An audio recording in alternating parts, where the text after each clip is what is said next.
Então vamos lá. Aqui existe um arquivo dentro da pasta do projeto do restaurante que foi feito no site, que é um arquivo chamado config.php.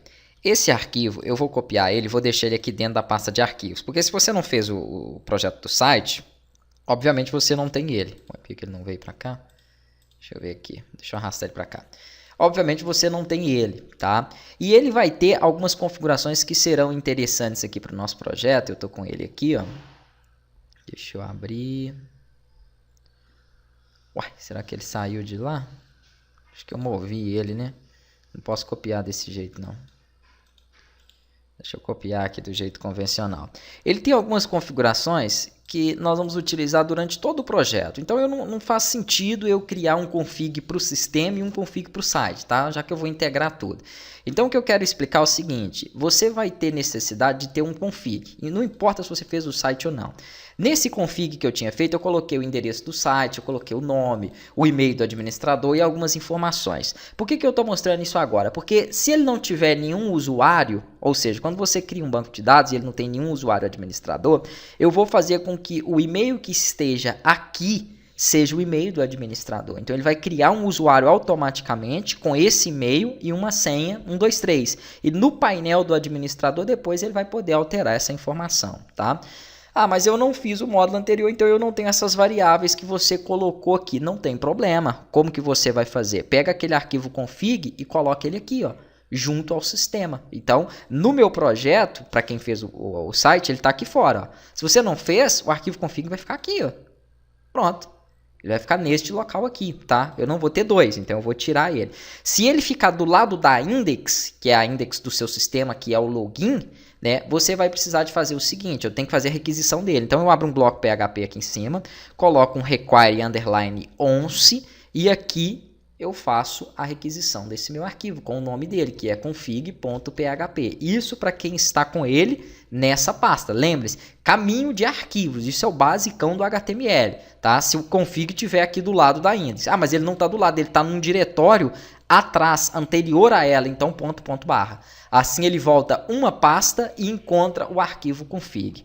Vamos ver se ele está encontrando o arquivo config mesmo? Você pode fazer o seguinte para poder testar, tá?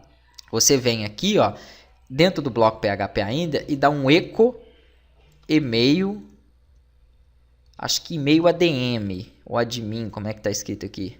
Não, e-mail ADM, pronto. Aí ele tem que aparecer lá em cima, na hora que você atualizar aqui o login, o e-mail do administrador. Ó, tá lá, ó. Tá vendo? Então eu sei que tá funcionando. É claro que eu não vou deixar isso. Eu vou tirar isso aqui.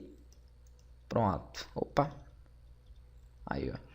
E vou salvar novamente. Eu só queria ver se ele estava chegando naquele arquivo. Tá? Então, se você não fez o site e está com o config aqui dentro, não vai ter o ponto barra. Vai ficar assim, ó.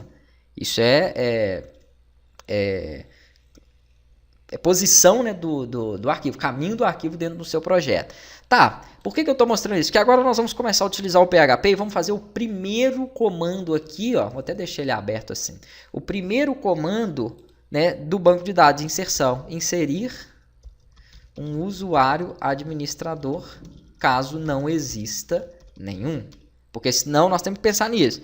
Porque se não existir nenhum, né, ele vai inserir esse. Se já existir, ele vai ficar inserindo vários. Então, nós vamos chegar lá no teste. Primeiramente, como que eu faço uma inserção? Né? Eu preciso de ter uma conexão com a base de dados. Essa é a questão. Para fazer a conexão com o banco de dados, eu vou com o botão direito aqui e vou criar um arquivo de conexão. Tá? Botão direito, novo arquivo. Vou salvar. Eu vou chamar ele de conexão.php.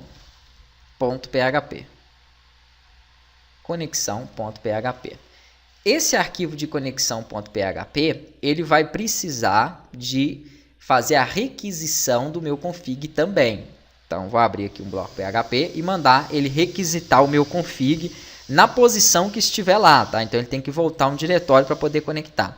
Mas aí, o que eu tenho? Nesse arquivo de configuração, eu não tenho nenhuma informação de dados do banco de dados, porque até então não tinha sido necessário para o nosso projeto isso. Então, eu vou colocar aqui embaixo, ó, variáveis para o banco de dados. Porque, por enquanto, quando ele for local, né, nós vamos ter que apontar para esse servidor local do localhost. Quando eu hospedar esse banco de dados, aí já muda. Por exemplo, eu coloquei na HostGator, aí eu já tenho um usuário lá, eu tenho outro nome de banco de dados, eu tenho outro nome de servidor. Então, as credenciais vão ser alteradas de acordo com o meu banco de dados. Para que eu não tenha que ficar abrindo vários arquivos para poder mudar isso, um único arquivo eu faço essa modificação, que é o do config. Então, na próxima aula, nós faremos a conexão com o banco de dados, né? Vamos testar essa conexão para depois começar a manipular os dados dentro dele.